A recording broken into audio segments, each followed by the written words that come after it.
Hi, everybody. I wanted to take this opportunity to introduce myself. My name is Brenda Frenheiser. I am your instructor for applied statistics during this term. I thought this was a good time to send a quick note. I wanted to first off remind you that your discussion board post, the initial post, is due by midnight tonight, Thursday.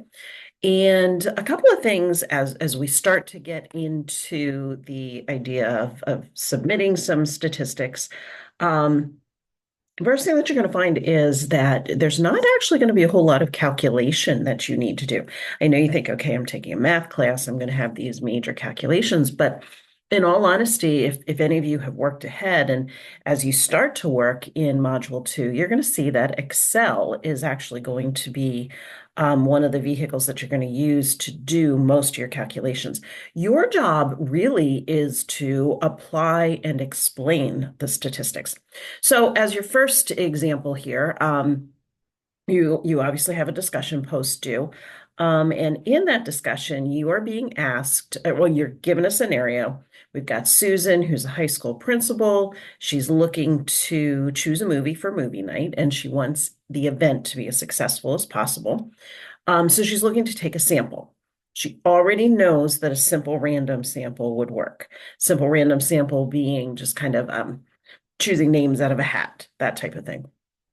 Here's the key, and this is kind of consistent through all of the assignments that you're going to have. Um, as you go to do the assignments, there are a couple of things to remember. First off, the due dates.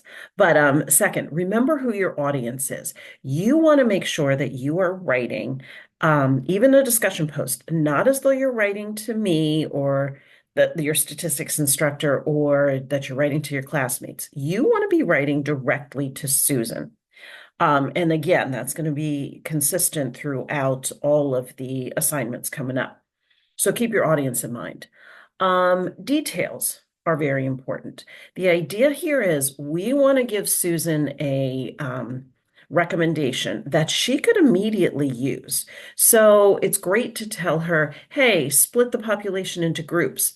You want to tell her exactly what groups you would suggest. Tell her what groups, tell her the number of people she wants to choose from each group. Okay, if that's your choice, in terms of sampling methods. And you've got all of the different sampling methods to choose from. So details are very, very important. Use all of the resources that they give you. So this time there is a document link that you can use that is going to show you the demographics of the school population. They're giving that to you for a reason. That does become important depending on what sampling method you choose. So make sure that you're taking a look at that. In future assignments, there are documents that you're going to be asked to take a look at, but there's also videos that will help walk you through. There's going to be a video to help you through challenge activities. In fact, there's already one for this module. You can find the video for challenge activities under the additional resources tab. And in future assignments, when you get to those, in the description, there will be a video that's going to give you a walkthrough. So please make sure that you're using all of the available resources and keep in mind that I'm a resource also. I, got into teaching because I love to interact and I love to help students.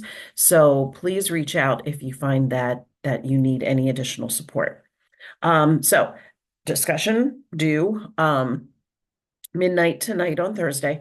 And like I said, just kind of keep some of those things in mind, which is because those are things that I'm going to be looking for when I go to grade it next week. If you have any questions, feel free to reach out and have a great day. Bye.